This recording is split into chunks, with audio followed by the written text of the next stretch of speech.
కాళేశ్వరంలో సరస్వతి నది పుష్కరాలు ప్రారంభమయ్యాయి. మాధవానంద సరస్వతి స్వామి పుష్కరాలను ప్రారంభించారు. పుష్కరిణి వద్ద మంత్రి శ్రీధర్ బాబు ప్రత్యేక పూజలు నిర్వహించారు. నేటి నుంచి ఈ నెల 26 వరకు 12 రోజుల పాటు పుష్కరాలు కొనసాగుతాయి. 12 సంవత్సరాల తర్వాత జరుగుతున్న ఈ పుష్కరాలకు రాష్ట్ర ప్రభుత్వం అన్ని ఏర్పాట్లు చేసింది. 35 కోట్ల ఖర్చులతో అన్ని వసతులు కల్పించింది. రోజుకు 1,00,000 నుంచి 1,50,000 మంది భక్తులు వస్తారని అధికారులు అంచనా వేస్తున్నారు. ఉచిత బస్సు సౌకర్యం వల్ల మహిళా భక్తులు ఎక్కువ మంది వచ్చే అవకాశం ఉందని అంటున్నారు.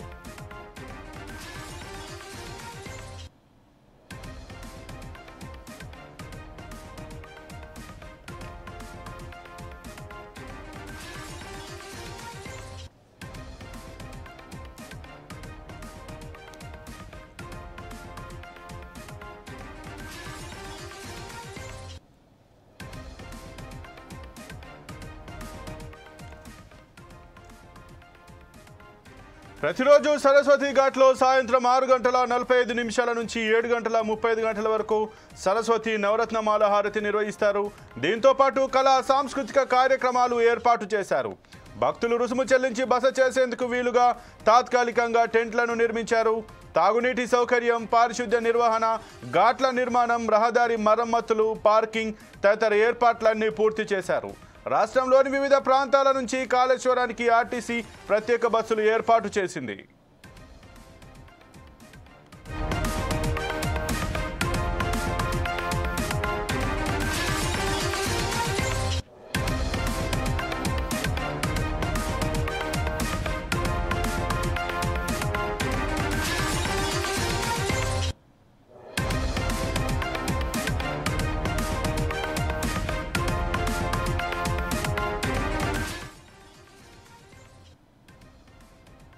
ఇవాళ సాయంత్రం 4:30 సీఎం రేవంత్ రెడ్డి దంపతులు కాళేశ్వరానికి రానున్నారు. పుష్కర స్నానం ఆచరించి శ్రీ కాళేశ్వర ముక్తేశ్వర స్వామి వార్లను దర్శించుకుంటారు. అనంతరం సరస్వతి నదికి ఇచ్చే ప్రత్యేక హారతిలో పాల్గొంటారు. అక్కడే ఏర్పాటు చేసిన 10 అడుగుల సరస్వతీదేవి విగ్రహాన్ని సీఎం ఆవిష్కరిస్తారు. భక్తుల వసతి కోసం నిర్మించిన 86 గదుల సముదాయాన్ని ప్రారంభిస్తారు. సీఎం పర్యటన నేపథ్యంలో భారీ బందోబస్తు ఏర్పాటు చేశారు.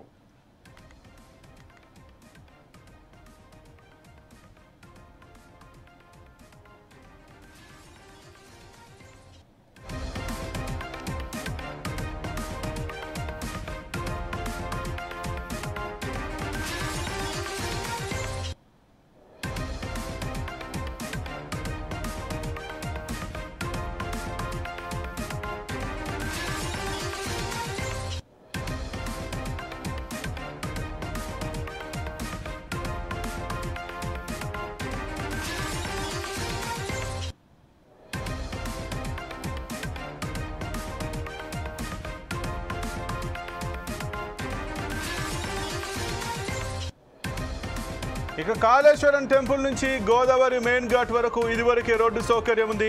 త్రివేణి సంగమం దగ్గరలో ఉన్న ఘాట్ వెడల్పు చేయడంతో పాటు అధునాతన సౌకర్యాలతో నూతన ఘాట్ నిర్మించారు. ఈ ఘాట్కు వెళ్లేందుకు మెయిన్ ఘాట్ నుంచి కాళేశ్వరం ప్రధాన రహదారి నుంచి 2 రూట్లలో కొత్తగా డబుల్ రోడ్డు వేశారు. రోడ్డు వెంబడి పోల్స్ వేసి లైట్లు అమర్చారు. సరస్వతి పుష్కర ఘాట్ వద్ద ఏర్పాటు చేసిన సరస్వతి విగ్రహం పక్కన దేవాలయం సెట్ వేశారు.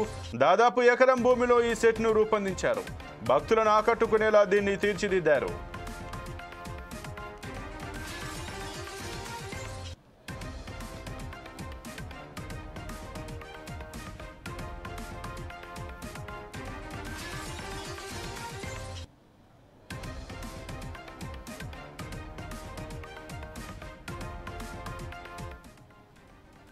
ఇక ఆర్టీసీ బస్సుల కోసం సరస్వతి పుష్కర ఘాట్కు 2 కిలోమీటర్ల దూరంలో తాత్కాలిక బస్ స్టేషన్ నిర్మించారు.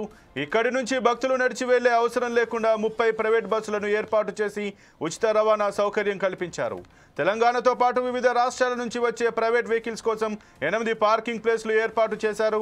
పార్కింగ్ కోసమే సుమారు 200 ఎకరాలు కేటాయించారు. పార్కింగ్ ప్లేస్లలో చలువ పందిళ్లు, తాగునీరు, తాత్కాలిక టాయిలెట్లను ఏర్పాటు చేశారు.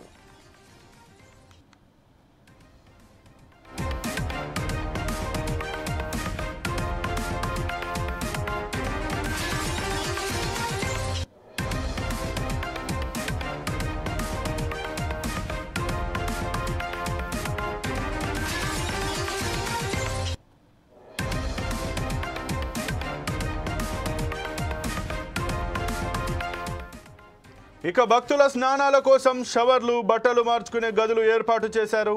దేవాలయం చుట్టూ పుష్కర ఘాట్ల వద్ద చలువ పందిళ్లు వేశారు. కొత్తగా ఓవర్ హెడ్ ట్యాంకులు నిర్మించి తాగునీటి సౌకర్యం కల్పించారు. దేవాలయం చుట్టూ సీసీ రోడ్ల నిర్మాణం, పిండ ప్రధాన మండపం, శాశ్వత మరుగుదొడ్లు, స్నానాల గదులు నిర్మించారు. కాళేశ్వరం ముక్తేశ్వర స్వామివారి దేవస్థానం వద్ద లడ్డు, పులిహోర ప్రసాదాలు అందుబాటులో ఉంచారు. భక్తులకు ఉచిత అన్నదానం, ఉచిత ప్రసాదం పంపిణీ చేయనున్నారు.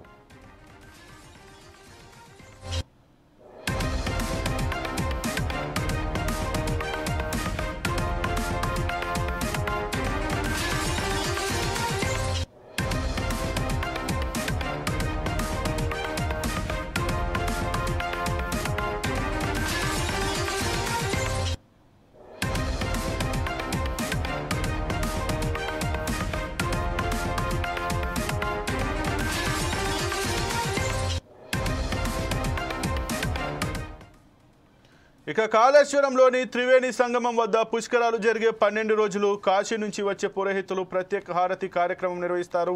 దేవాలయం వద్ద 12 రోజుల పాటు హోమాలు, సాంస్కృతిక కార్యక్రమాలు ఉంటాయి. దేవస్థానం పుష్కర ఘాట్లు, బస్టాండ్, పార్కింగ్ స్థలాల వద్ద ఎల్లప్పుడూ డాక్టర్లు, వైద్య సిబ్బంది అందుబాటులో ఉంటారు. సరస్వతి పుష్కరాలు ఘనంగా నిర్వహించేందుకు జిల్లాలోని అన్ని ప్రభుత్వ శాఖలను సమన్వయం చేస్తూ జిల్లా కలెక్టర్ రాహుల్ శర్మ ఆఫీసర్లకు 12 రోజుల పాటు విధులు కేటాయించారు. మేడారం సమ్మక్క సారలమ్మ జాతర మాదిరిగానే రోజుకు 3 షిఫ్టుల్లో వారు పనిచేస్తారు. గోదావరి నదిలో భక్తులకు ప్రమాదం జరగకుండా 50 మంది గజ ఈతగాళ్లు నాటు పడవలతో పహారా కాసేలా ఏర్పాట్లు చేశారు. ఇక ఇదే అంశానికి సంబంధించి మరింత సమాచారం మా బ్యూరో ఇన్ఛార్జ్ సుధాకర్ అందిస్తారు. సుధాకర్, చెప్పండి, ఈ రోజు నుంచి కాళేశ్వరం సరస్వతి పుష్కరాలు అయితే ప్రారంభమైనట్టుగా తెలుస్తుంది. దీని గురించి మీ దగ్గర ఉన్నటువంటి సమాచారం ఏంటి? ఏ సంపద్ కాళేశ్వరంలో సరస్వతి నది పుష్కరాలు మాత్రం నేటితో ప్రారంభమనుకోవచ్చు. మాధవానంద సరస్వతి పుష్కరాలను ఈ రోజు మంత్రి దుద్దిల శ్రీధర్ బాబు ప్రారంభించారు. ఇటు నుంచి ఈ 26 వరకు అంటే మొత్తం 12 రోజులు మాత్రం ఈ సరస్వతి పుష్కరాలు కొనసాగుతున్నాయి.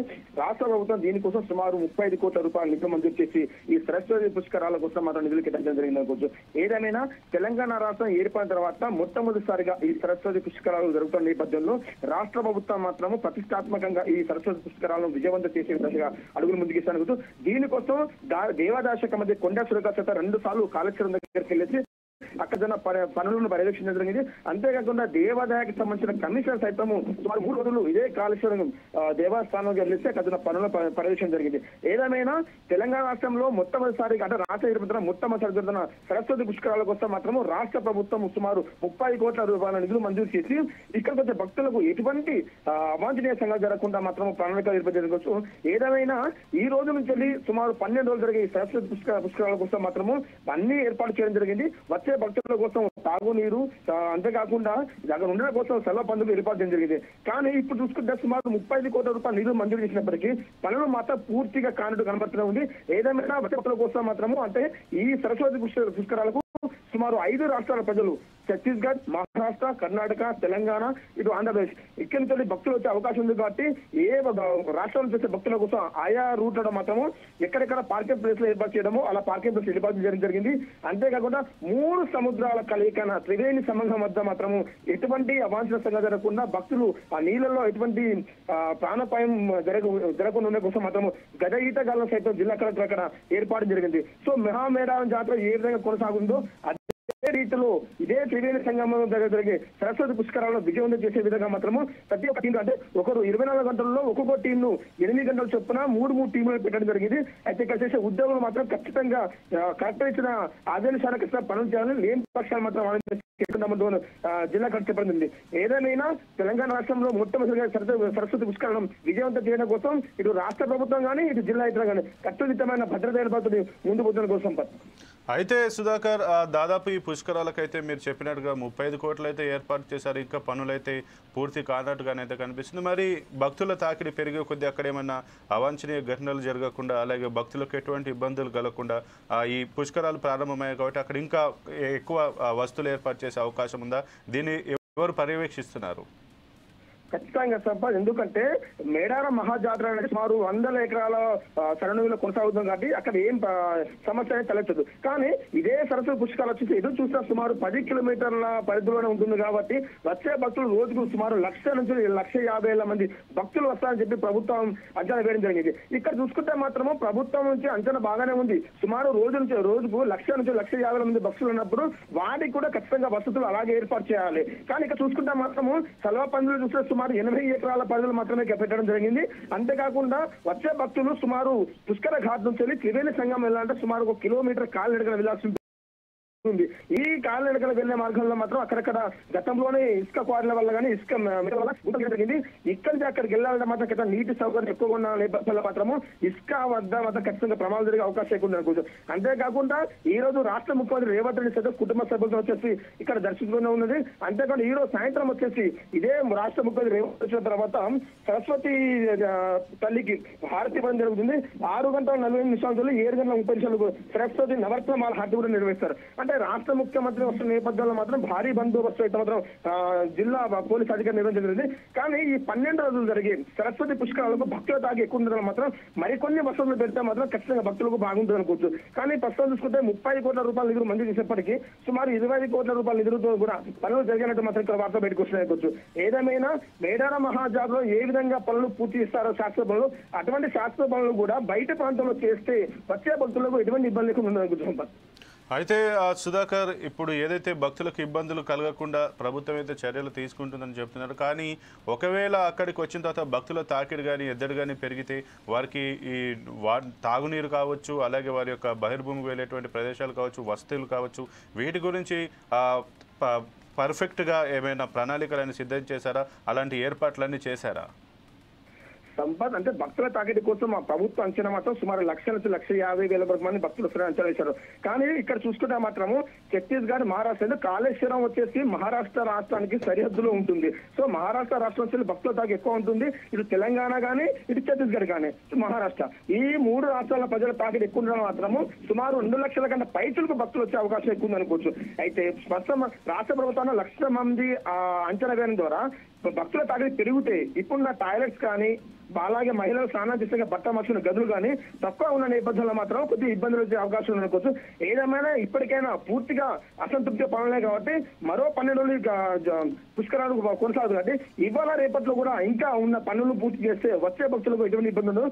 కానీ ఇక్కడ చూసుకుంటే మాత్రం ఏ పనులు చేస్తే అసంపూర్తిగానే ఉండేటైతే కనబడుతూనే ఉంది. ఎందుకంటే రాష్ట్ర ప్రభుత్వం మాత్రము 30 కోట్ల నిధులు మంజూరు చేసేప్పటికీ అధికారుల నిర్లక్ష్యము, అధికారుల పర్యవేక్షణ లేకపోవడం ద్వారానే ఈ పనులు మాత్రం అసంపూర్తిగానే ఉన్నాయి. Okay, thank you Sudhakar.